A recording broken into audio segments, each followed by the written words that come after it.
know why I insist on speaking at an event that I throw, because I gotta be honest, like I'm just elevated, right? I'm like trying to get the conference done, and then it's like, oh, and I gotta talk too? Really?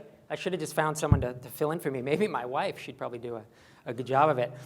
Today I'm gonna be talking about 3 topics that here's a USB over here.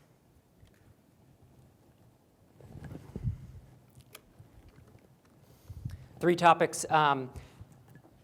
There's going to be some kind of inspiration in it, and some here's what I've done, and here's why it's okay for you to do the same. And then there's going to be others that are really applicable and things you can apply hopefully tomorrow or next week when you get back. So I have a mix of stuff.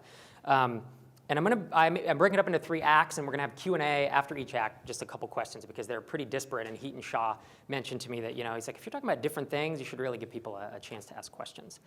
So I'm going to be talking finding your flywheel. The flywheel is a concept that I've heard now that it was from the book. Anyone remember the book? Good to Great, I think is where it comes from. Yeah, I didn't realize that. So I had this whole concept I came up with. I'm like, oh, this flywheel versus hamster wheel thing, this is awesome. And then I found out that I kind of ripped it off from someone. So that's always a bummer. But so the concept of a flywheel is finding a part that, typically a marketing approach, that makes your business run. And often you'll find something that you can, a marketing approach you can use, a way you can get customers, but you'll find that it tops out pretty quick, that it doesn't scale, that it's a lot of dollars for hours. And so even being a consultant tends to be kind of a hamster wheel, right? You're kind of running. When you stop making money. But building a product is more of a flywheel approach. And then there are certain marketing approaches that are flywheel approaches as well, and we're going to look at them in here. So this is my process of finding a flywheel. Anytime you consume media, you read a book, you listen to a podcast, you should be thinking, what's in it for you? Because you're giving your time to someone. So right now you're giving me about 35, 40-minute talk. So you're giving me that time. It's very valuable because the people in this room obviously make a lot of money, and I appreciate that. So what's in it for you? First thing I'm going to be talking about is how to double your rate of success. The second is why boring products have a higher chance of success. And if you've ever heard me talk about stuff, I hold this viewpoint pretty hard, pretty dear to my heart. But I'm going to go into deeper detail than I've ever gone into on this topic before. And then the last one is how to double the revenue you receive from each customer. And I'm going to give you some specific examples of things that I've done and a couple other entrepreneurs have done to do that. So that's the really, rubber meets the road, the last section. So I cut this background slide out altogether, and I wasn't going to do it today. And then last night we got into a discussion, and I felt like I had to add it back in because a couple people, came to the conference. I just figured if people had come that they had read my book or listened to the podcast or something, but felt like it's good to have a refresher. So typically I say, I'm a software developer by training. I've been writing code professionally for about 13 years. And I've recently been told that you're not a software developer anymore, dude. Like, who are you kidding? Is that some kind of badge you hold or something? Because I don't do design patterns anymore. I'm more of an entrepreneur, but I still have that hacker ethic. So I really like hacking away. I've been writing code about 20 hours a week for the past 7 months. But then someone called me on that, and they said, well, but what language are you using? And I said, classic ASP and VB script. Because I acquired a product, Hittail, that's written in classic ASP, so that's what I'm using. It's not my language of choice, but I think for the next 6 months, I'm probably a retro hacker. I have a portfolio of kind of smaller web apps. That's just been my approach, very tight niches, and altogether they make my full-time income. And one of them is Hittail. It's the most recent app that I've acquired. It's an SEO keyword tool. I bought it from the previous owner, and I'm fixing it up. And that's become a pattern. I really love building and launching, but I found that I'm actually kind of gifted, or I've just learned the process of buying and fixing up, and that it's actually a faster way to get to market, and it's a way to skip a lot of steps. Like to buy something that already has problem-solution fit gets you, 600, 800 hours ahead of time. So if you can do that, for $5,000, $10,000, it's totally worth it. I also own invoicing software written in .NET, and Wedding Toolbox. It's a wedding website builder. I own about 10 in total in just bizarre different niches. And then I have the blog Software by Rob, and I wrote a book. So I'm going to dive into some stuff. Oh, yeah. So I think this is going to be a trend. So I'm going to be talking today in 3 acts. First act is to W rate of success, W rate of failure. And we're going to start with a little video. Let me get this going here. This is a TED Talk. Oh, and I should intro this. Basically, this guy it was like 1992, and it was before the first web browser was built. Oh, it's totally playing. Dang it. It was before the first web browser was built, and they had a desktop HTML viewer. It wasn't a web browser, but you could have local HTML, and you could view it, and they would link up local networks. And that's what this talk is about. And my company, OWL, built a system called Guide for the Apple Macintosh, and we delivered the world's first hypertext system. And this began to get ahead of steam. Apple introduced a thing called HyperCard. They made a bit of fuss about it. They had a 12-page supplement in the Wall Street Journal the day it launched. The magazine started to cover it. Byte magazine and Communications with ACM had special issues covering hypertext. And we developed a PC version of this product as well as the Macintosh version. And our PC version became quite mature. These are some examples of the system in action in the late 80s. You were able to deliver documents. We were able to do it over networks. We developed a system such that it had a markup language based on HTML. We called it HML, Hypertext Markup Language. And the system was capable of doing very, very large documentation systems over computer networks. So I took this system to a trade show in Versailles, near Paris, in late November 1990. And I was approached by a nice young man called Tim Berners-Lee, who said, "Are you Ian Ritchie?" I said, "Yeah." And he said, "I need to talk to you." And he told me about his proposed system called the World Wide Web. And I thought, well, that's kind of a pretentious name, especially if the whole system ran on his computer in his office. But he was completely convinced that his World Wide Web would take over the world one day. And he tried to persuade me to write the browser for it, because his system didn't have any graphics or fonts or layout or anything. It was just plain text. And I thought, well, interesting, but the guy from CERN, he's not going to do this. So we didn't do it. In the next couple of years, the hypertext community didn't recognize him either. In 1992, his paper was rejected for the hypertext conference. In 1993, there was a table at the conference in Seattle, and a guy called Mark Andreessen was demonstrating his little browser for the World Wide Web. And I saw it, and I thought, yep, that's it. And the very next year, in 1994, we had the conference here in Edinburgh, and I had no opposition in having Tim Berners-Lee as the keynote speaker. So that puts me in pretty illustrious company. There's a guy called Dick Rowe, who was at Decca Records and turned down the Beatles. There's a guy called Gary Kildall, who went flying his plane when IBM came looking for an operating system for their IBM PC. And he wasn't there, so they went back to see Bill Gates. And the 12 publishers who turned down J.K. Rowling's Harry Potter, I guess. On the other hand, there's Mark Andreessen, who wrote the world's first browser for the World Wide Web. And according to Fortune magazine, he's worth $700 million. But is he happy?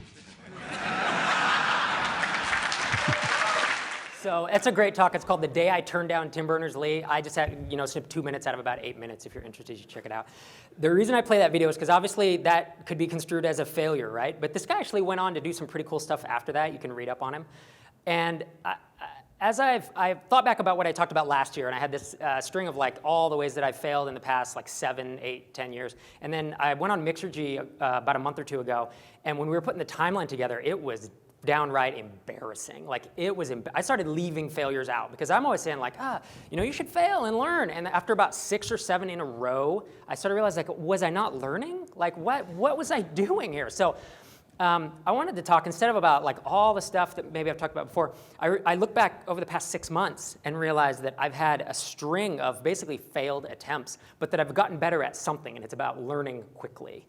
So Flogs is from a few years ago, actually. It's from 2005, 2006. But it was Dig for Personal Finance, and it was my brainchild, and it completely flopped. And it was about 600 to 800 hours of my time and $3,000 or $4,000 And this was at a time when I didn't have a lot of money. And not that I have a lot of money now. It was a lot of money at the time. And what I learned from that, of course, is after it failed, I need to figure out a way not to invest so much time before I fail. And so the next failure was FeedShot. I've talked about this a little before. It was in 2007, 2006. And this was about 200 hours. And it actually made $100 a month, maybe. It's still live.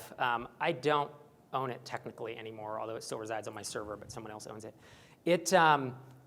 So I failed in about 200 hours this time, and I was thinking like, I'm getting a little better at this. Like failing faster is actually, because I learned from each of these. I learned like you need to have a niche, you need to have a customer, you need to solve a problem. FeedShot actually does solve a problem. Flogs didn't solve a problem for anyone. FeedShot solved a problem people had, but I couldn't market to those people because I was charging $2. My LTV, my lifetime value was $2. You can't build a product with a $2 LTV unless it's an iPhone app. And so that was a failure, but 200 hours, and I learned some stuff. So I'm like, all right, this is good. It's not too expensive to learn this way. Startup Lens, I was like, man, people need website reviews. Wouldn't this be cool if I just did free website reviews? I created content. I'm the Gary V of like, startup website reviews. This is cool. So I did 12 episodes and closed it because no one else cared. I got 100 subscribers, And my blog has 20,000. The podcast has, I don't even know, 3,000, 4,000. And so 100 subscribers after 2 to 3 months of doing this was just not worth continuing. Obviously, I was not filling a need for people. But I failed. This one I got better, right? I hired an editor, and they were only 7-minute screencasts. So I spent about 30, 40 minutes once or twice a week for 2 months. Bam, closed it down. If it had taken off, I would have kept doing it and added to it and expanded on it, but it didn't solve a fundamental problem, so I shut it down. I decided not to try to pivot it. I own a job board called Apprentice Lineman Jobs, and it does pretty well for me. And so I started expanding into other niches. A friend of mine in here was doing the same thing. We were both going, we would like claim, I'd say, all right, I have pipe fitters, and he'd say, I have electricians, and I have plumber jobs. And so we were trying to start these niche job sites to duplicate the success that I'd already had. And so I went after apprentice electrician jobs. And this one, I started getting smart. Apprentice lineman jobs make a good chunk of the incoming traffic is pure SEO. And contrary to popular belief, not all of my businesses are pure SEO, but this one, it's like 80 to 90%. So I figured if I can rank for certain terms for this one, it's gonna work, and if I can't, it's not. So all I did was I hired someone to write an article, and I did SEO on it. I just posted it up there, got a couple links built, and sat and waited. And I started getting some visits. And after I had about 400 to 500 uniques a month, just on this one-page article that I had slapped up that was just ugly as hell, I went and bought an off-the-shelf job board for a few $100, frankly, and had someone install it. And then I got a VA to start populating the jobs. I went through the process. So my total cost on this one was about 12 hours of my time, and then I paid about $400. And it failed, but again, I learned some stuff. I learned exactly why this didn't work, and it's totally it's about the way how big the niche is and some other stuff that you don't care about. But the point is that I'm now getting my failure. It was 200 hours, then it was a couple months, and now this one was 12 hours and $400. And so it goes on and on. These kind of get repetitive, so I'm going to go through them quick. But like this one, I spent $1,300. I thought I could monetize it. It didn't work, but it was $1,300 out of pocket. This was a job posting I did. I hired a virtual assistant about 4 or 5 months ago. I invested a lot of time into it. It's an Odesk job posting, and she was awesome. I hired her, and she was just cranking away, and I trained her, did the whole deal, got her up to speed. She had all the processes in. I was like, tier 1 email support, there you go. And 2 days later, she just went off the grid, I guess. And she's like living in Montana in a cabin or something, because I texted her. I did all like 7 ways of contacting her. I didn't hear from her. So you could say, well, that was pissed away a bunch of time. But what I had saved on this one is I'm learning that when I fail, if I'm going to at all need to backpedal a little bit like I did on this one, I had not Skyped with her. I had Skyped with her once just to chat, but I had not Skyped and said, here's how we do support. I had recorded screencasts, and I had created some Google Docs. So it was all a repeatable process. So even in this failure, it took me just a couple hours. I picked the number 2 candidate, and I put him in the place, sent him an email to all the same screencasts. So all the time I had invested, almost all of it, went to getting the new guy up to speed. So while it was a failure or just kind of a sucky situation, I'm learning to recover more quickly from this. And that's, I think, over the course, like in 2005 when I was launching, I was so scared of failing that I really wanted to just push it off. So the longer I could wait until launch, the longer I was successful because I hadn't failed yet. Whereas now, I'm okay with failing fairly quickly because it's not a fail and give up, it's a fail and take a step back and reapproach it, pivot it. The next one, this is my blog. Like, who in their right mind, it's a success now, but who in the hell would stick with a thing that, is this a pointer? Oh man, that's not what I wanted. Let's see, I need a laser pointer here. You know what, there isn't one. All right. Middle button, oh, the big one, the huge one that says laser pointer. This thing needs a UI rework. Okay, so who in their right mind starts a blog September of 2005, and that's about a year. A year. This is my RSS subscribers. Yes, it's great to be over here and be, right around 20,000. But look at how long I just toiled. What an idiot. Like, fail, fail, fail, fail. And these were individual failures. This blog post I referenced here, I spent like 16, 20 hours on it. And now Twitter didn't exist at the time, but there were 50 reads, 50 uniques on this, 15 to 20 hours. And I did this over and over and over. But you know what I did? I learned two things. One, I learned how to be a better writer. I wasn't that great of a writer early on. And number two, I learned what my audience actually wanted to hear, right? I learned what people were interested in. So I failed over and freaking over, and eventually got here. And there were a couple, pretty big turning points. I got on the front page of Dig like half a dozen times here, and then some other stuff happened. I think like Jason Cohen mentioned me in an offhand comment once, and then right there. So that was that. I'm catching him too. He's at 31,000. You're gonna pass Dharmesh soon, man. Once a week I'm like, what's his RSS? What's his RSS? Okay, so HitTail, this is a SEO keyword tool I bought in August of last year. And it didn't look like this when I bought it. But basically, it helps people increase their organic search traffic. During the acquisition, I ran a bunch of numbers, right? You're going to buy something. You're going to give someone thousands of dollars. You're going to want to know how profitable it is, what the lifetime value is, cost to acquire a customer. You want a bunch of numbers. So I ran these numbers. Their data was iffy. And so I had some pretty rough times. And frankly, even within the past couple of months, if you've been listening to the podcast, you know this, or if you talk to anyone who, like my wife, you'll know that I've had some kind of rough weeks. So I had a lifetime value of a customer that they had, and it was off by 50%. That actually, no, it was off by more than that, but that really sucked. And I didn't know that until after I bought it. So I basically overpaid for it a little bit. Not the end of the world. I recovered from it. My redesign estimate, I said, we're going to get this thing 6 weeks and $5,000. Boom, we're going to be out of here. And then almost 4 months later, $10,000. You know, the site looks great, but it was 4 months later. So that was out the window, right? Fail. And then the last one was I thought I'd hit it really hard with this relaunch and just start. I had a goal in 6 months. I wanted to be at this huge revenue. I wanted the 10x revenue in 6 months. And so first month out of the gate, I'm off by 80% of where I need to be. And so I really was kind of questioning, like, but did I just make a terrible choice? Did I literally spend tens of thousands of dollars on this app and a revamp and all that stuff, and it's not going to work? And then I realized, no, I haven't failed yet, right? It's still, it's a work in progress. And the failing fast mantra has taught me that the failure is not the end point. These failures are all in progress failures. And even last month, so February I was off by 80%, and then by the end of March, I hit my February number where I wanted to be. And now April's closing tomorrow, I don't know. I don't even know what day it is. But April's closing very soon, and I'm looking to be like another $1,000 above that. So I'm like climbing really quick. So it's good. So the early failures can be, inconsequential when you get to this point. So I want to end with a quote for this section. In order to succeed, your desire for success should be greater than your fear of failure. And that is a great philosopher, Bill Cosby. That's the end of that section. So if there are questions, I'll take 2, because the next part kind of goes in a different direction, so it doesn't make sense. Any questions? Yeah, right back here. If you throw an idea up, do you do any marketing, or do you just fail on its own? Yeah. The question is, if you throw an idea up, do you do any marketing, or do you just let it fail on its own? Well, I always do some marketing, because that's typically what I'm testing.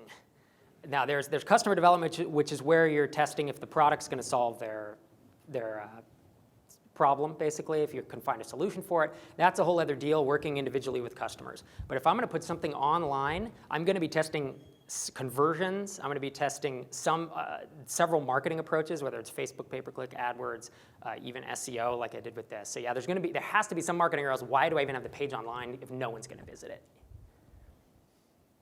Any other questions? Yeah, right here. How does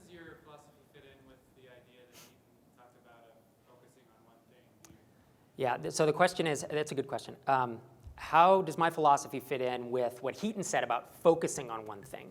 And the question is that it does. And what I've found is I try not to focus on more than one thing at once. I have all these apps, but like he's done with Crazy Egg, I have built an app up to a point where it's automated. It's like a hobby, like he said. Yeah, so I have a VA come in who do tier 1 support and only send stuff to me if it needs to be. So I'm never, and I actually tell people, never try to build 2 products at once. Like, I've never done that. Well, I have done that, and it's really hard. I failed at it. So I would definitely agree with him.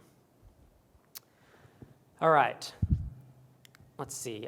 Little intermission here, and I'll have a fun prize that yet to be determined. Actually, you know what I do have is last year for MicroConf, we had, can you hand me one of these?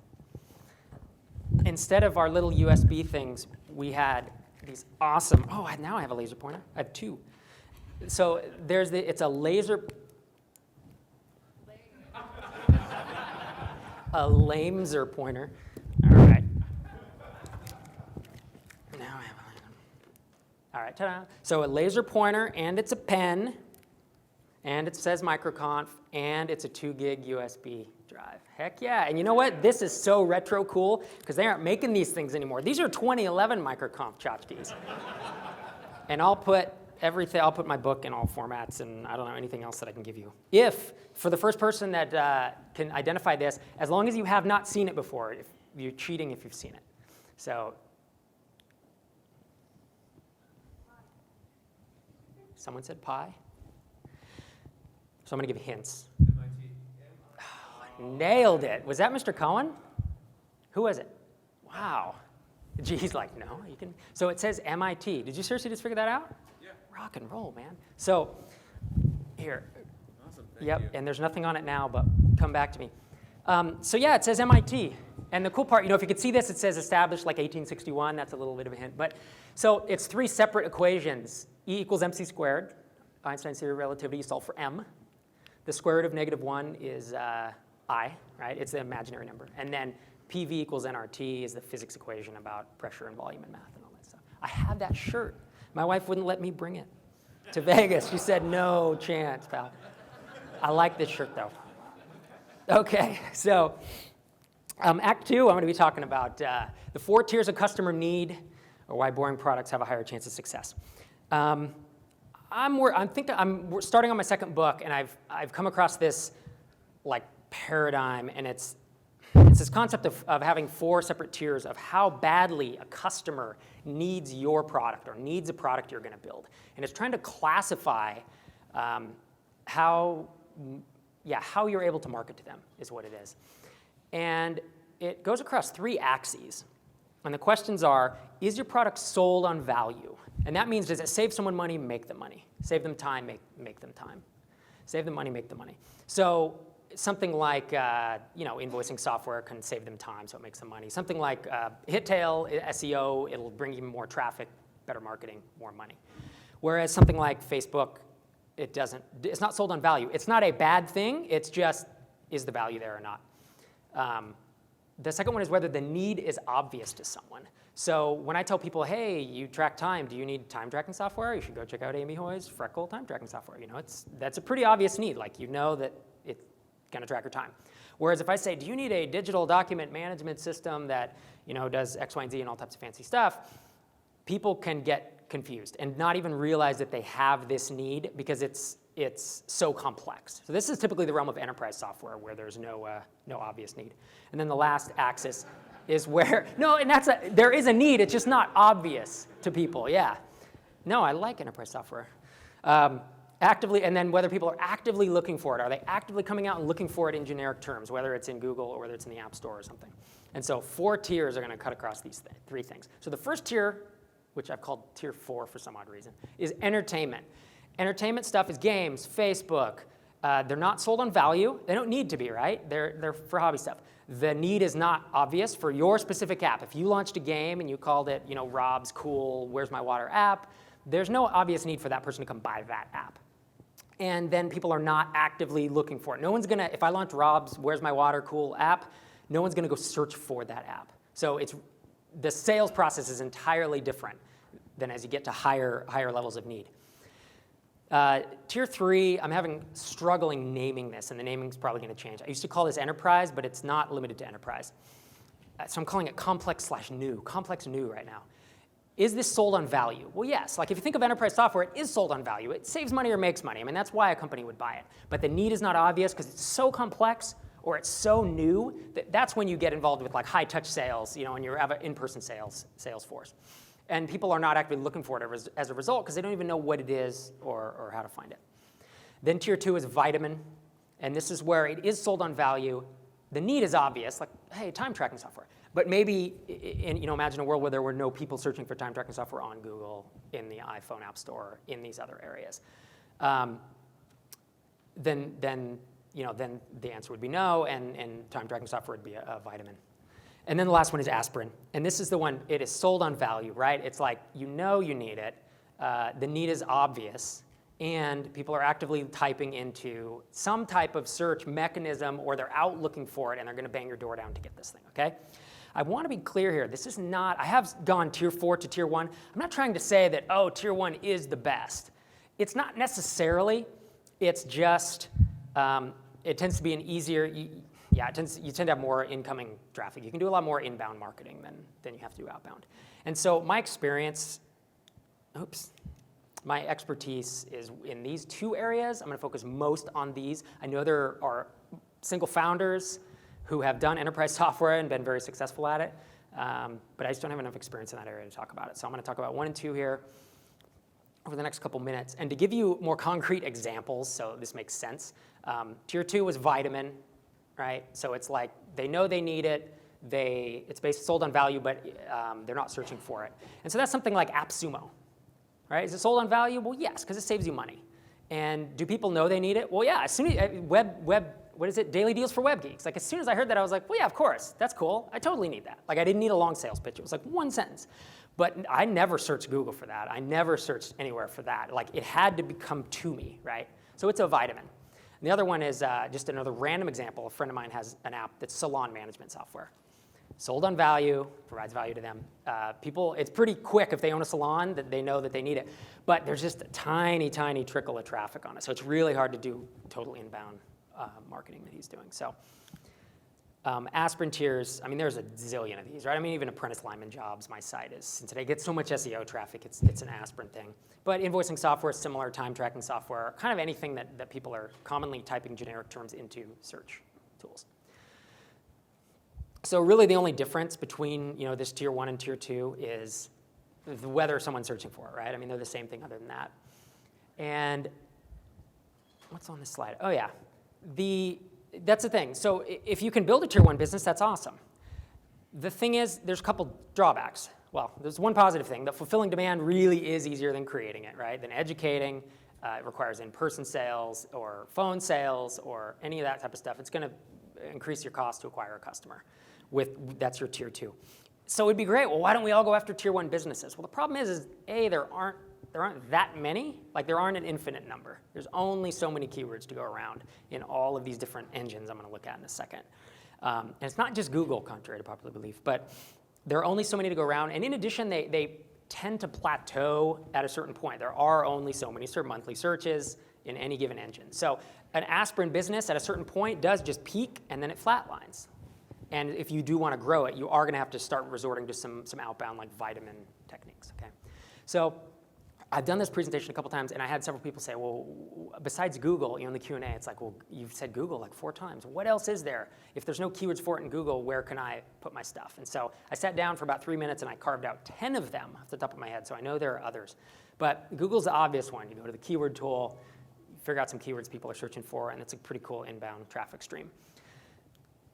Bing and, no, not that one. So Bing now owns between Bing and Yahoo, it owns 29% of the market. So it's actually pretty substantial. There's very little competition there. I actually think it's up and coming. I don't know with market share per se, but as an example with HitTail, I get 1/10 of the traffic from Bing that I get from Google, right? So I get 10 times the traffic from Google that I get from Bing, but my Bing traffic converts 3 times higher, which got me really thinking, right? So it's actually kind of 1/3 of my new customers It was very intriguing, and I don't know why yet. I know more women use Bing. I know like there's some specific things, but I don't know why that converts. YouTube's the third largest search engine. They have a keyword tool that sucks, but I know people who are getting literally hundreds of thousands of page views a month by taking they have a blog, people email them questions, and then they just put the question in a video title, and they answer the question with a screencast, and they post it up. And they do that once a week, so there's maybe 4 per month. But the dude's been doing it for a year, and he gets literally hundreds of thousands. It's crazy. You could build an entire business on traffic like that, on common stuff. And this is something a lot of people aren't talking about. WordPress.org, there's a number of people in this room who are making full-time livings purely based on traffic they've gotten off WordPress.org. Basically, it's free plugins that they have upgrade to premium later. Amazon's an awesome search engine. People who rank high for generic terms in Amazon are doing well. The iPhone App Store, I know there's a number of people in here making a full-time living off it. Craigslist, most people don't think about it. People searching for stuff on Craigslist. Anyone remember the Airbnb story of how they got started? Yeah, it's really interesting. Search for Airbnb, Craigslist. I don't want to say it wasn't a scam, but it was frowned upon. It was on Hacker News, and it was kind of like they were maybe put Airbnb, Craigslist spam, and they were accused of spamming Craigslist. But that's how they got Airbnb off the ground. The reason that company exists today is because of what they did. Like they built the entire thing early on Craigslist, the Android App Store, and Pinterest, etc. There are a lot of places where people are looking. There are a lot of untapped aspirin niches out there, aspirin markets. And I guess that this kind of closes this section down, but the final question is, why is all of this important? Like, let's say you realize, wow, the business I'm going to start is actually a vitamin business. It's not an aspirin business. You got to realize a couple things. One, you're going to be doing more outbound stuff, right? You're going to be doing more medium touch sales where you're going to have to talk to people and stuff. Do you have time and willingness to do that? Because if you're a hardcore coder, you want to be in your basement, you just want to sit and hang out, you're not going to be able to do a vitamin business. So figure out early on if it's a vitamin business. The second thing is it really just dictates what your lifetime value of a customer must be in order for you to make money at this. So it almost dictates your pricing. I'm going to give some examples here because I like being specific. So with entertainment, I almost have to take a mulligan on this because it's no touch. I mean, I'm thinking of like games and Facebook. Like there's no touch, the CPA, LTV. Like it doesn't even make sense in that paradigm. So I'm going to skip it. Complex new, the touch. Think of enterprise software. Very high touch, right? CPA, the cost to acquire a customer, the cost per acquisition is by definition going to be high because it's high touch sales. And so your lifetime value of a customer when you're selling enterprise software or something that's complex, new, and requires in-person visits and such, minimum, you're talking $5,000. Like if you're not making $5,000 from a customer over their lifetime, you are screwed. And I'd say that that's low, if anything. 10, 20 grand is probably where it really starts, and then it's up into hundreds of thousands, and it's frankly into the 7 figures. And then the vitamin, you're gonna have moderate to low touch sales. CPA can be the same. The lifetime value, so this is where I kind of take a leap. This is based on my apps and the apps of people who I know who will tell me this. LTV and CPA, lifetime value, cost per acquisition, these are numbers no one will tell you. Like you go up to any of the speakers and ask them that, and they will walk away and say bad things about you on Twitter. You just don't. It's kind of like asking like how old I am or how much I weigh. Like it's very private stuff because if you know that about a competitor, you can eat them alive. These are maybe the two, at least for me, the two most important numbers behind my businesses. So most people don't tell you, but I have stuff in confidence, and so I can give ranges, and I can actually tell you what hit tails is. I think I do later, just for kicks, because I like being wild and crazy. So yeah, the LTV, man, if you're not above $150 on a vitamin business, you're screwed. Like if you're not going to make $150 over the lifetime of a customer, you're hosed. And actually, when I acquired HitTail, I thought it was $165. So I was like, sweet, I'm right above it. And when I got it, it was about $105. And that's tough. It's tough to make money at that price point, unless you're just getting mad stacks of incoming traffic. And then with an aspirin business, it's low touch, low CPA, and your lifetime value can be as low as $1. I mean, this is an iPhone app, right? 99 cents. Apprentice lineman jobs, which just has all this incoming traffic. My lifetime value is like $20, $25 on people, because they don't look for jobs for very long. It's a subscription service, but you don't have to make a lot of money as long as you have a lot of folks coming in. So It's important to know before you launch a business, if you want to launch a new time tracking software and your competitive advantage is I'm going to charge 99 cents a month, you're done. It won't work because of this. Like, I'm telling you now, you can't charge $1 a month and make a vitamin business work. So, oh yeah, this slide, I forgot about this one. Man, this might be the most actionable slide of like any talk I've ever done. This was going to be 7 slides and I combined it into one. I had to put it in here just because I like giving people stuff. This is stuff that's working for me and a couple other entrepreneurs that I know, like over the past couple months, and it ties into marketing this vitamin and aspirin businesses. So we're going to look at the tactic and the cost to acquire a customer, and then whether it's a flywheel or not. So I've been going on podcasts with Hittail, and every time I go on, it's like no prep, right? 30 to 45-minute interview, so I don't spend any time. And my cost per acquisition is 0, because I'm spending 45 minutes, so there's a little bit of cost there. But every time I'm getting between 10 and 100 signups. Mixergy gave me a little more than that. And based on how many of those I'm converting, like I'm literally making several $1,000s per hour. And if I was venture-backed, that may not be enough, but given what I do, that actually has worked really well. It's not a flywheel. It does not sustain itself. The traffic dies off. But that's okay, because it's early days. Joint mailings have been a big one for several people in here, including me. It's you find someone with a similar audience. These are also called partnerships, other things like that. But you find someone, if I cater to designers, I find someone with a list for designers. We email each other's lists. $0 cost aside from writing the emails. And again, you don't get a zillion signups, but you get 10 to 100. And if you convert 30 to 50% of those, you start. And your LTV is $100, $150, you start making some really good money per hour. Guest posts, you guys already know about this, similar. Integration marketing, I think is like, I kind of want to write a chapter about this, but I've seen, actually Ruben does this really well. BidSketch, if you guys know bidsketch.com. He does these awesome integrations with like big name things like Highrise, Basecamp. It's only one of those. What's the other one? Like MailChimp? I don't remember, but it's like big name things, but then he creates a really cool landing page with a video, and he emails them, and he says, hey, I'm going to do an integration, like check out this page. And almost every time they've emailed their entire lists. So there's been quite a bit of success, and I've seen other people do this as well. Now, the cost per acquisition, there is a cost because you're either writing the code to do the acquisition, you're creating a thing, or you're paying someone to do it. So it's somewhere in there, but it's not tremendous, right? It can be $5, it can be $100. SEO, cost per acquisition tends to be very low, and it can be a flywheel. So now we're transitioning into flywheel things that actually can take your business. The first 4 or 5 is when you're like bootstrapping and you're trying to get that first 100 customers. And then as you transition into more, past that point, that's when you start doing these kind of crazy things, like SEO, Facebook ads, AdWords, and cold calling, potentially, if you want to do that. I got these. You know why I like this slide is because I wished I had understood all of this like 5 years ago. I didn't understand what cost per acquisition was and how it varied. And so Facebook ads right now really are, like AdWords 5 years ago, was like where Facebook ads was, but it's growing. Google is way smarter than us. They're always going to make more money, and the way they do that is by getting people to pay more for AdWords. That's how they grow their bottom line. So this is, these are the techniques that me and other entrepreneurs have been using recently, and it's working out pretty well. So I'd say use them. Okay. I have a little video, but before that, I'm going to take a few questions. Mr. Rodenbaugh. Yeah, so you say that these last 4 techniques here are flywheel techniques, but if the definition of flywheel is that you stop doing it and it drops off, like if I shut off AdWords, it doesn't continue to Got it. snowball down the way. So what makes the flywheel? That's a good point. So the question is, what makes AdWords a flywheel technique? Because SEO, you can invest a bunch of time up front, and then it'll carry on for a while, right? Whereas AdWords, as soon as you stop paying money, it goes away.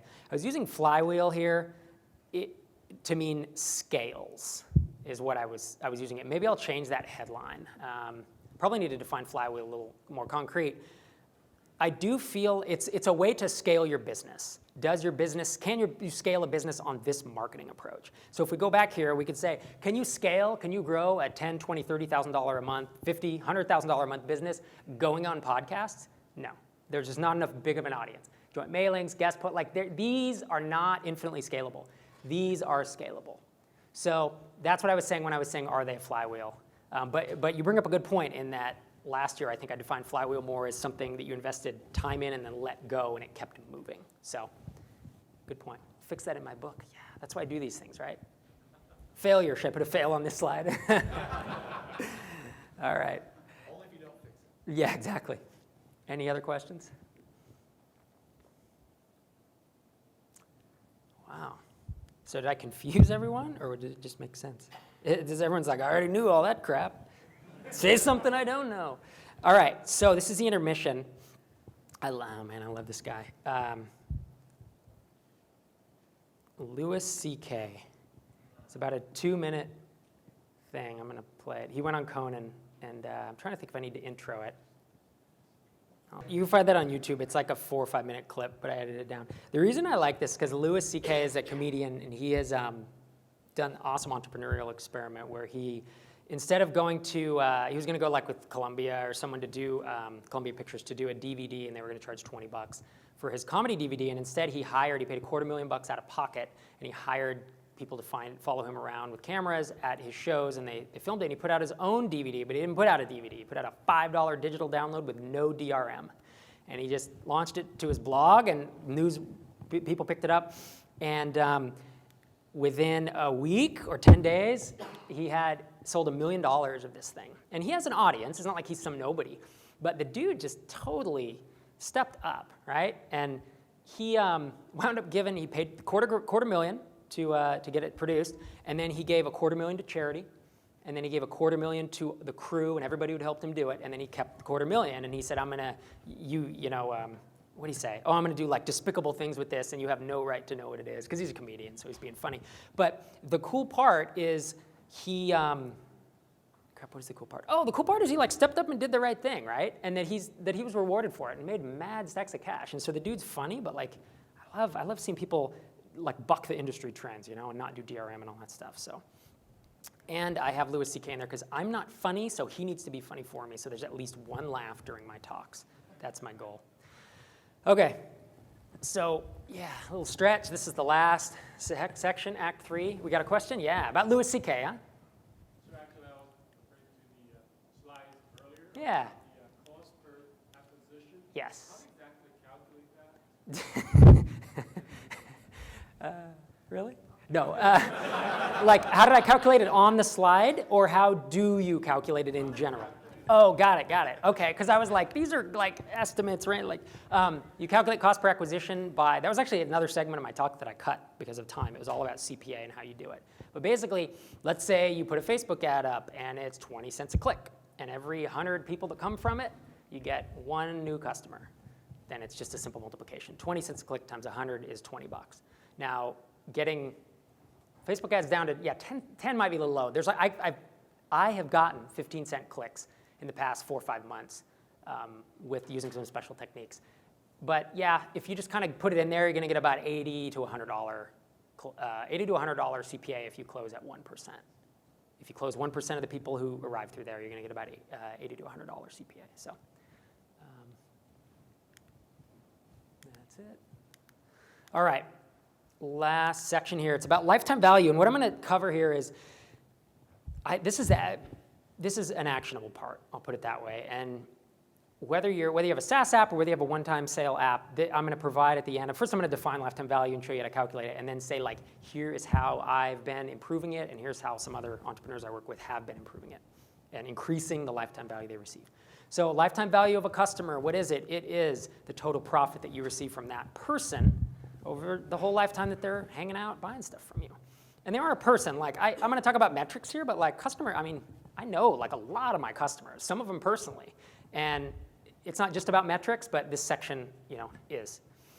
So the way to be profitable is to have a lifetime value that's higher than what it takes you to acquire a customer. This is a simple equation. Now, this means that you have to include expenses. Jason Cohen points out every time because everyone forgets this, but it's like lifetime value has to have expenses subtracted out, has to have all kinds of stuff subtracted out. There's a pretty complex equation for it. But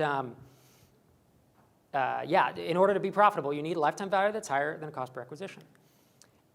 So you might think, well, this is obvious, right? Why is this even important? Why do I have to think about this? And the reason is that if you sell a product for 19 bucks, let's just say I have whether it's an ebook or just a little WordPress module or something, 19 bucks, my competitor sells it for 19 bucks. All right, we're in a little war here. Can I drop my price? Whatever. But let's say I have one other offering that I have, and maybe it's a 1 hour of consulting, maybe it's a membership side, something. And 20% of the people who buy my $19 thing also buy this other thing that's more expensive. So just a little back-end offer, right? One more thing to offer. Then suddenly my lifetime value is not $19 anymore. My lifetime value is actually almost 85 bucks. So the question becomes, I'm selling something for 19, my competitor's selling something for 19. Could I start breaking even on that 19? Meaning, let's say my cost was 9 bucks. Could I start lowering that original price to 9 bucks and just smoke my competitor, assuming people are deciding on price? Could I lose money on the 19? Could I drop it to $2? Could I drop it to $1 and sell a bazillion of these things purely to get that back-end money? Could I give it away for free? Yeah, probably. And all these things, if they really do feed into your back-end, can make a business. And actually, all the large businesses, like massive businesses like cell phone companies and banks and big information marketers and big startups who know what they're doing, who aren't startups anymore, they know this, like they know the back end thing. And it's not something that a lot of us think about. I tend to think I want to build a product, I want so many people to buy it, and you're done. But realizing that you can increase that lifetime value is a pretty powerful tool. This is how businesses, I don't know if you guys get these in the mail, I get them like once a month, but basically it's like 50 bucks just to listen to a webinar. Well, why can they give me $50 out of their pocket to do this? Because they know that enough people who watch that webinar will convert, and that the lifetime value they will receive from them will be more than the 50 bucks, that they gave out to these 10 people. So they know their cost per acquisition, they know their LTV. I mean, it's critical to know this. It's also why HostGator or any of these web hosting companies, look at some of these referrals. You get over 20 referrals per month, and suddenly they will pay you $125 per person that you refer to them that signs up for hosting. Again, they know they're basically cutting their cost per acquisition to, it's 50 bucks or it's 125 bucks, and they know that the lifetime value they're going to get from that customer is going to be a heck of a lot more than that because they have their numbers, they know their metrics, so they know what they can pay. So the ranges, this is the hard part. I've heard LTV talks before, and I'm always like, okay, so what are LTVs, right? I want real LTVs. And so for the aspirin apps, like I talked about earlier, they start at about 99 cents because that's what iPhone apps sell for, and a lot of iPhone apps are aspirin apps. Most aspirin apps I see are in the $10 to $30 range. If you can get the more you can get, the better. It's just the price is not infinitely elastic. But aspirin apps can be profitable at this range. And typically if you're selling software that's not in an app store, you're going to see $9 things, 19 bucks. And that's going to tend to be your lifetime value until you can get some type of associated products involved with them. And then vitamins, like I talked about earlier. The range tends to be it's like 150 to 500. I know there are probably a couple people in the audience who are like, oh man, no, mine does like 800. And that's freaking awesome, seriously. I talked to someone last time I did this talk, and they came up and they're like, ours does $2,000. Our LTV is 2,000 bucks. They're kind of they're like Squarespace for a niche, basically, which is awesome. I would love to get there, but most are not. Most apps do not get there. Most apps start around 100, and then you're just cranking them up. So like I said, HitTail, when I acquired it, was about 105, and I'm over, I think last month I was over like 165, 170. And my goal is to get to 400 in the next 6 months, but I don't know if I'll get there. So this is the thing to keep in mind, right? Lifetime value. So now the practical part, increasing lifetime value, there's 3 ways to do this. So for all of you who already have products and you want to think about it, there's really only 3 ways. One is to increase retention. So if your subscription service keep people around longer, we're going to look at one specific way to do that. You can raise your prices, because then your lifetime value goes up immediately. And then you can, what is this one? Oh, sell more to existing customers. Just sell more things, add-ons and such. So increasing retention is this cool concept. It's about catching them early before they're ready to cancel, not trying to talk people out of canceling after they've done it. So Dharmesh Shah from On Startups, every year at BOS, he talks about customer happiness index. And I love this. It's called CHI. And all it is it's a grading or a single number that represents how happy a single customer is. And so he has a bunch of factors at HubSpot, and who knows how many there are now, but you probably started with 10 and then just packed 100 of them. and you weight each of them, and then on this end column, you say customer happiness, this person is 100 and this person is a 1. You reverse sort, and then you just start calling the people who are a 1. You know before they know if they're going to cancel. You know before they know, but you're looking at data, you're looking at patterns, how people use your app. I'm going to give you one specific example of what I'm doing with HitTail. HitTail, SEO keyword tool, you sign up, you take a snippet of JavaScript, you install it on your website, just like Google Analytics, right? It's tracking code, we call it. And it says, these keywords are coming to your site, and then you get 1,000 keywords in a month people are finding for, and HitTail's algorithm says, boom, these are the 20 out of those 1,000, like go after these. Like these are the ones you should do this month. These are your long tail keywords, and they'll work. So that's how the product works. So I said, what are the chief factors for this? And literally knowing the business, seeing how the process people go through, 5 minutes I sketched out 12 chief factors. And it's like a couple hours to build a little report that spits them out. And so here are 4 factors that will make easy sense to you, just to give you an idea of what I'm looking at. The first thing is, has someone installed the tracking code, right? That's kind of the first step. The people who don't install the tracking code, they cancel. I know that. When I bought HitTail, there was a 25% install rate. I'm between 65 and 70% now because I'm bugging the crap out of people. I mean, it's like 4 emails in the first week that they're. If you don't install it, you keep getting emails. You can unsubscribe, right? I'm not a spammer, but it really has helped. It's been amazing. In addition, we actually do free tracking code installation now. Free. We don't charge you because I know my LTV, and I know that if I get you signed up and I pay my virtual assistant who knows how to FTP in and do stuff, if I pay him $2 to do this, that the $170 I'm going to make from you is probably worth it. So knowing these chief factors is important, and then improving each one is important. So the first one is, do they install the tracking code? Second one is, are they actually collecting refers? Because some people install the tracking code and then like no hits come in. Either something's blocked or they just don't get any traffic. Well, they're definitely going to cancel because we have to analyze traffic. If you don't have any traffic, we can't help you. And then there's actually a pivot point at about 50 visits, 50 uniques per day, where you get even more value from it. So I can weight these, right, in my report. Next one is how recently did they last log in, and then has their organic, over long term, has their organic traffic actually increased? So these are just 4 that I'm looking at to give you an example, but if you have proposal software, it's how long ago did they last log in? Have they ever created a proposal? Have they ever sent a proposal to a client? Have they ever won an actual, a gig, a project based on that proposal? Right, so you can go down this step because people who do these things are going to tend to stick around longer. Now I'm going off intuition here. There is a really intense data way to do it. You could look at your entire database and have someone analyze it or do it yourself, but it's very, very complicated. So I like this approach for now. So the question for you then, your action for next week is, what are your chief factors? List out your 5, your 10, your 15, whatever it is. Doesn't matter. It could be 100. If it's a dozen, that's great.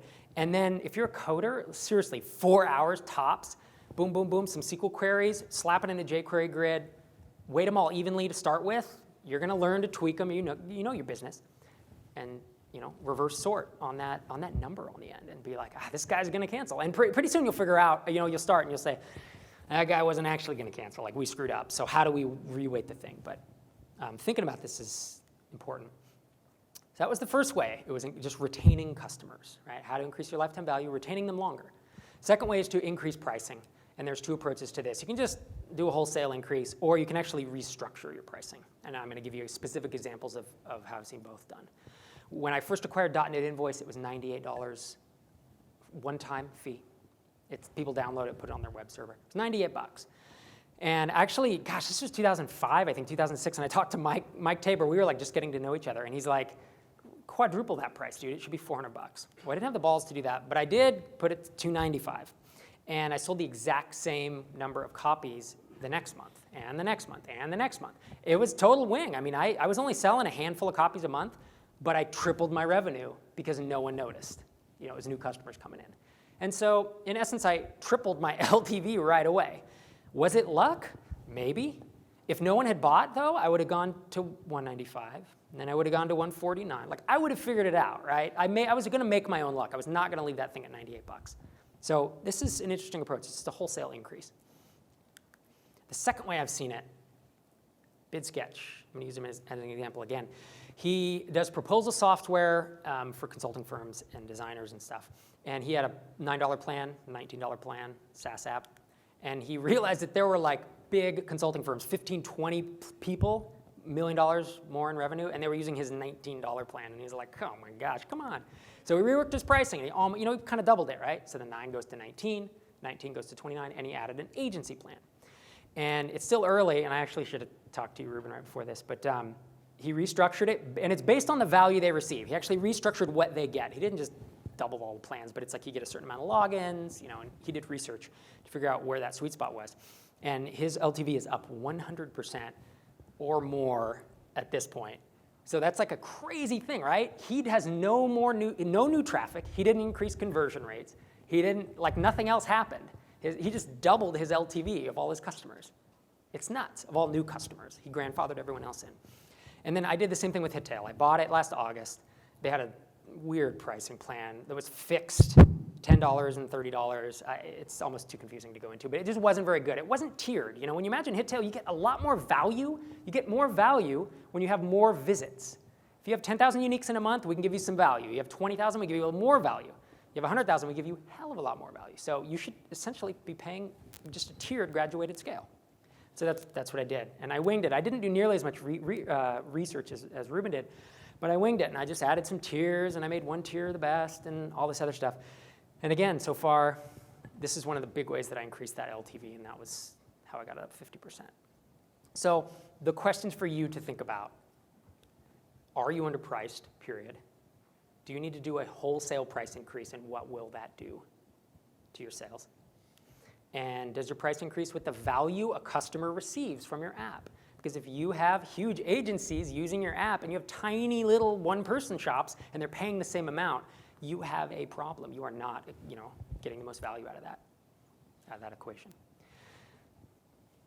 All right, so the last point of the talk. It's how to increase your LTV by selling more to your existing customers, and this is one thing that startups don't do a lot of. First thing we did with .NET Invoice was we added annual fee for support and upgrades. They weren't supporting or upgrading it before I bought it from them, .NET Invoice that is. So adding it even, it's a 20% fee. That increased our LTV by a certain percentage. Worked out pretty well. So if you have a one-time download software and you're not charging annually, you really need to think about doing something like that. Add-on modules. This is crazy cool.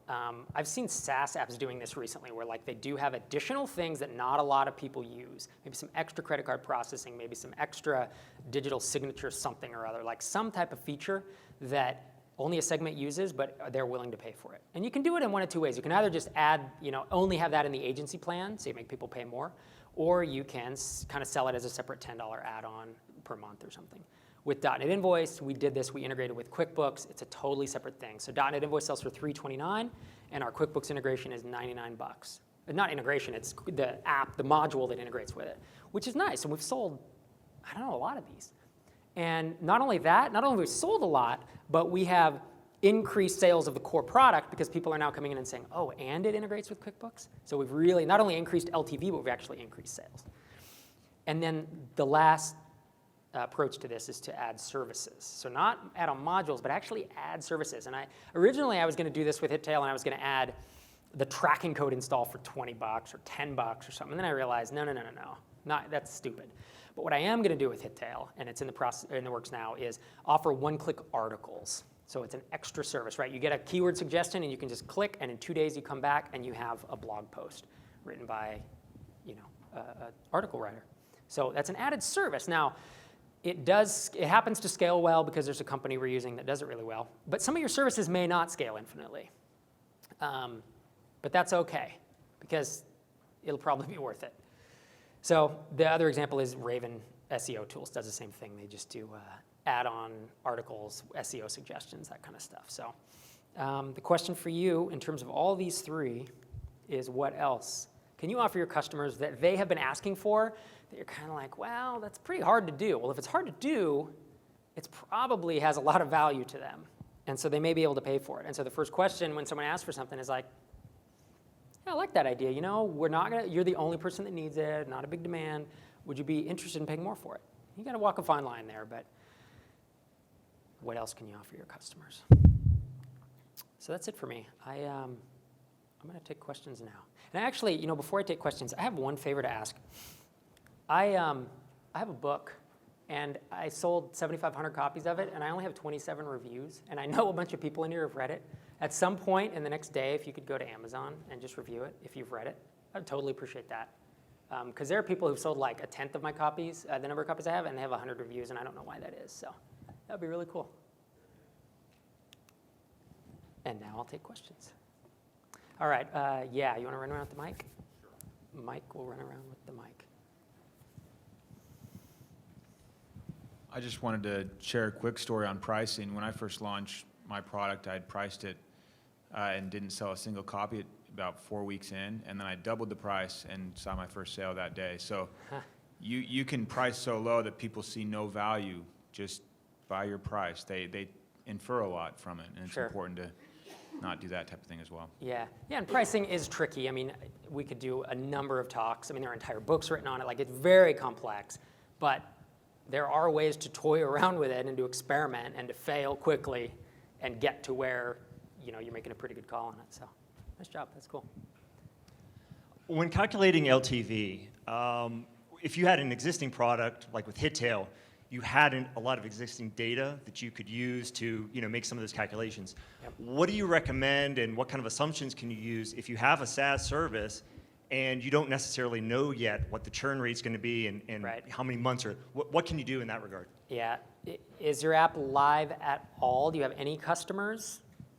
Or are you just saying, like, before you launch, how can you estimate it? Is that what you're asking? Yeah, I'm saying in general. I mean, Yeah. personally, we do have some data, but we're still, you know, until you Early have on. 3, 4, 5 years worth Yeah. of accurate value, what can you use, what kind of framework can you use to make That the makes best sense. educated guess on start? Yeah, the question is, how can you make an educated guess about LTV on a SaaS app if you don't have much data? And that's the thing I found even with Hittail, because I'm looking at, I have old customers and I have new customers on new billing, and I'm finding that the new billing is just swinging all over the place because my churn is bouncing, because I only have I have 60 days now of like historical data on this, and so my churn was 30% the first month, and now it's down to 8%. You know, it's like totally moving. What I would do, I would use rules of thumb, honestly, to do it. I mean, I don't know what else you can do, and I would try to talk to someone who is serving that niche and find out, get an idea. And I would say that if your churn's probably going to start out around 20%, hopefully not more, and that's a good first plug to put in. I think you want to get your churn down, depends on the niche, but I think you want to get it down to 5%. That's my goal for Hittail.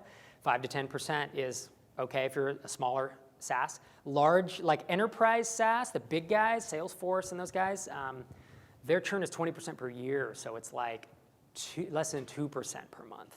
But I don't know many small SaaS apps that get that, and there's a bunch of reasons why that we don't have to go into. But so I would start with churn there, and then you know what your monthly price is, and so that's all you need is price and churn to calculate.